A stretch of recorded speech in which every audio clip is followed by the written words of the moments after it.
crazy because there's a life from the loam and pay the toll's graveyard. That's kind of another way to shut off, but he's got the trade routes. Like, he doesn't even need to dredge. He can just return lands to his hand. Yeah, he can anger again. That's true.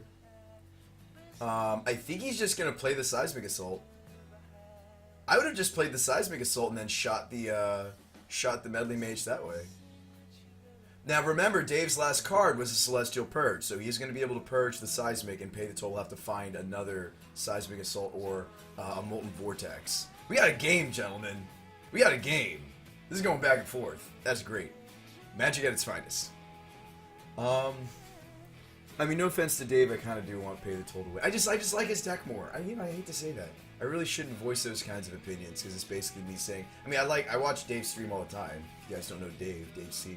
But, part of me just really wants the Sinbad Seismic Assault Trade Routes deck to win.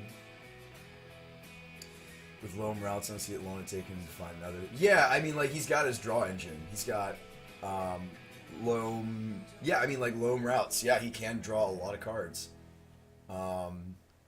This deck is so cool. It's like Modern Lands kind of thing. I mean, obviously, Modern's lands are a lot more limited. Of course, this is what the deck looks like if it's built in a budget setting. But I wonder what this deck would look like outside of a 100-ticket tournament. This Trade Routes Seismic Assault deck. And there's the Celestial Purge. I don't know what was taking Dave so long. So we're going to chuck a couple lands upstairs. Put Dave to 16. Wow. I'm kind of curious to see what Dave's last card is, though, aren't you? Let's pause this and see what Dave's last card is. Dave's hand is a land. And Dave needs to find another threat quickly. He's got to end this before Pay the Toll just draws a gratuitous amount of cards thanks to Trade Routes Loam. I mean, we're going to see a lot of cards. Pay the Toll's going to see a lot of cards. So Dave's basically in top deck mode. Not much to see here. Let's kind of go back. Okay, so what we got going over here? So we're trade routing. There's a Simian. I mean, he could just beat him down with a Simian Spirit Guy. He doesn't even need to find another Mana Vortex. Or there's the Faldia Seer. This is one of his build-around cards. This is draw a card and reveal it. If it isn't a land, discard it. So basically, it's draw for land decks. It also, of course, enables the Loam. That's the most important part, I assume. The Faldia Seer and the Sinbad enabling the life from the Loam. Look at this, just nonsense. Awesome. No need to pause them, BrewSpy, just leave them going and switch back and forth faster. Okay. Good call. I wish I could, like, tab, though. Maybe I should just, like, have both stream instead of doing a multi-twitching. That's a great point. I don't want to tune away, though. We just saw Nature's Claim. Next match, I'll do that. I think I'll just have them both open in separate windows and just tab between the two. Good point, Terra and Terra. We'll do that for next match.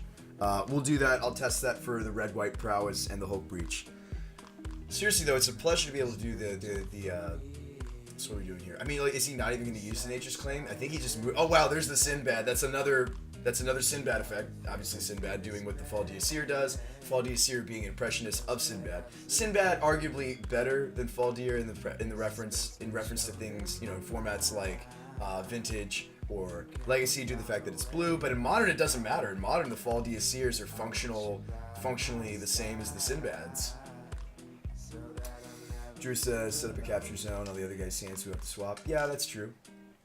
I don't know where I would put their hand, though. Would I, like, put their hand, like, here? Wouldn't that be kind of awkward? Or would I put their hand, like, here? Like, where would I put their hand, though? How's it going, Bellicor? Sean, you're feeling the brew tingles for a full-cost version? Oh, yeah, I would totally brew a full-cost Seismic, Sinbad, Trade Routes. I'll talk to Pay the Toll and see if I could play something similar to what he's brewed. Obviously, I'd have to call it 8-Bad because he came up with this. Like, I wouldn't be allowed to name it because it's his deck, but yeah, we could play a full-fledged, not budget 8-Bad. That would be really cool. Just put it above where it says card market. Oh, okay. Okay, well, I'll try to set that up while we're waiting for the next match then. So you want me to try to do a hand capture of the other match, and we'll watch it from whose perspective should we watch it from? Pomegranate or Romario? would you rather see? I'd rather see it from the perspective of Hulk Breach. So how about we just get Romario's hand and we'll watch it from the perspective of the combo deck next round. This is super sweet though. This is just so grindy. And he's got both the Fall DAC. He's only got 24 cards left in this deck. He does need to kill Dave. But like his deck is just going off. Like he's just drawing all these cards and just nuts. Just nuts. Just absolutely insane. And there's the Fall DAC, and is he going to replacement effect? No, he's not. He's going to draw with Sinbad. It's just nuts.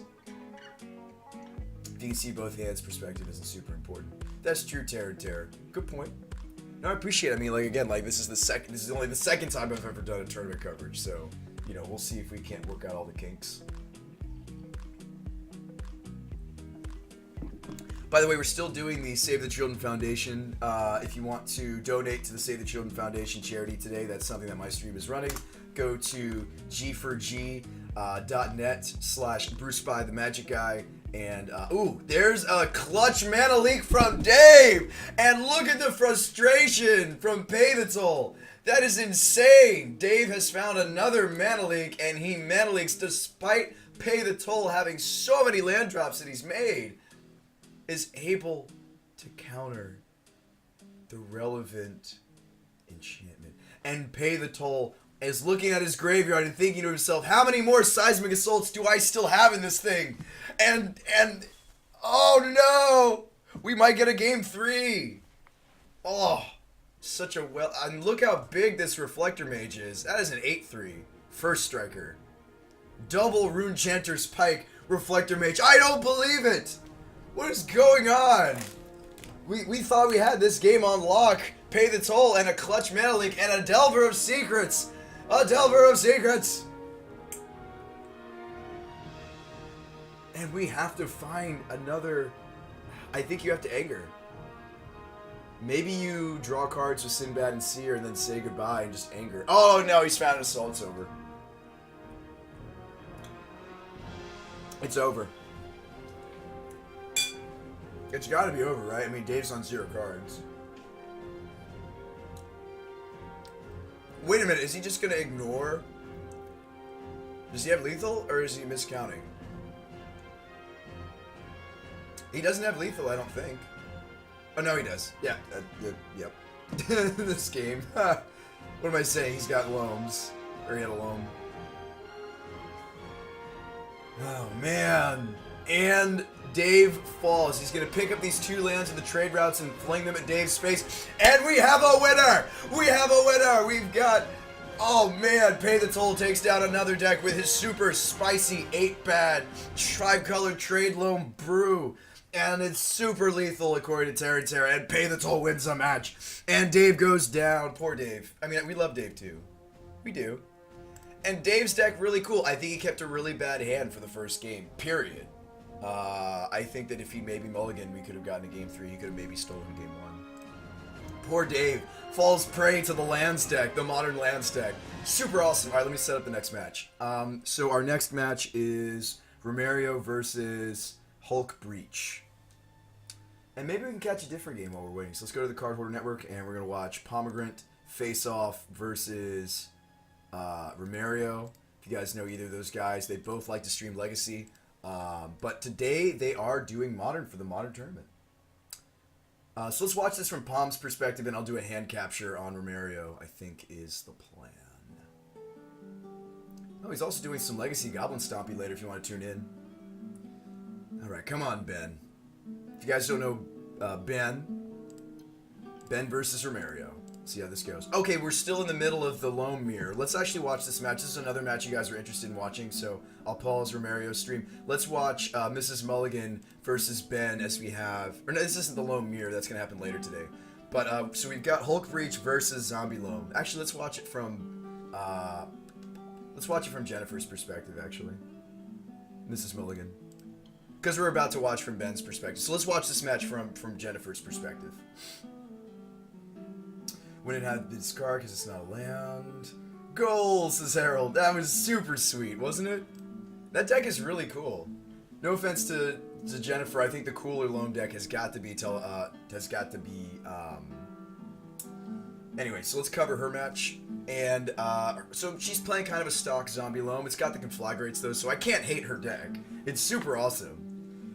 So as you can see, her hand is double conflagrate, a Golgari brown scale, and a stinkweed. When we looked at Pomegranate's hand briefly, I remember seeing a breach. So it looks like Pomegranate's going for the breach kill. This might be game 2. No, this could be game 1. Well, maybe not. Miss Mulligan's clock is at 15. I mean, I think Ben's just setting up a breach kill. Oh man, and Jennifer has drawn the zombie infestation. Judah Joy says she got Rakdos charmed. She did. I wonder what mode. I'm guessing...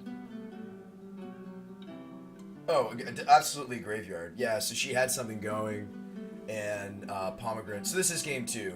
Absolutely, Rakdos Charm is one of his sideboard cards. So we can confirm that this is game 2. Yeah, I see the Rakdos Charm in the graveyard now. Thank you for pointing that out, Drew. Yeah, so her whole graveyard just completely destroyed by the Rakdos Charm exile effect. That's very relevant. That is very relevant. Wow. Let me tune down the video settings. Let's go to medium. I mean, she might still win this though if Ben can't get something going. Let me pause some of the other streams. That's probably what's killing us. They're all paused. What's going on? Oh wow, she's having troubles. She's offline. Alright, hang on. We're gonna watch from Ben's perspective then. Yeah, so Ben had Hexmage, and he's got the Hive Mind, he's got the Breach, just needs to find a Hulk, and that's kind of no offense to Ben's deck. Kind of my issue. Well, no, he's got a Summoner's Pact. What's he waiting for? Can't he just... Oh, no, he needs another pact in addition. That Summoner's Pact can find the... and he has to pay for the Hexmage. And I think Ben's only running one Vampire Hexmage, so that's awkward. That's awkward as well. Do we need to get another Black Source Ben and take a turn off casting the Hexmage? I don't know what he's thinking. He's got to get something going. How's it going? Thank you for the Venom. Can I post the multi-Twitch? Oh, Nathaniel, that'd be sweet for my viewers, though. Could you please post it, Nathaniel? That'd be fantastic. Okay, so we're watching this from Ben's perspective. So Jennifer just slamming in with these zombie tokens. And Ben's combo, again, awkward. We watched last week, and Ben's combo, the Hulk Breach, Hive Mind, awesome. In theory, but awkward. He's only running one Hexmage in the whole 75, if I'm not mistaken. And the fact that he's got the Hexmage in his hand, he cannot combo. He cannot combo Jennifer. Granted, she could not pay for a Summoner's Pact right now, but he cannot cast his Hexmage, therefore he cannot combo. And Jennifer's going off. She's got her Squee Goblin to Bob, and she is just valuing out zombie after zombie, and just getting the beats on. And poor Ben, despite having the Rakdos Charm sideboard tech to exile her graveyard, as you can see, she has quickly refilled her graveyard, and she is quickly beating Ben down. And Ben is going to be dead next turn unless he can find a way to combo, and I just don't see it. He just needs too much. He just needs too much. Lots of technical problems. What are you talking about, Nathaniel?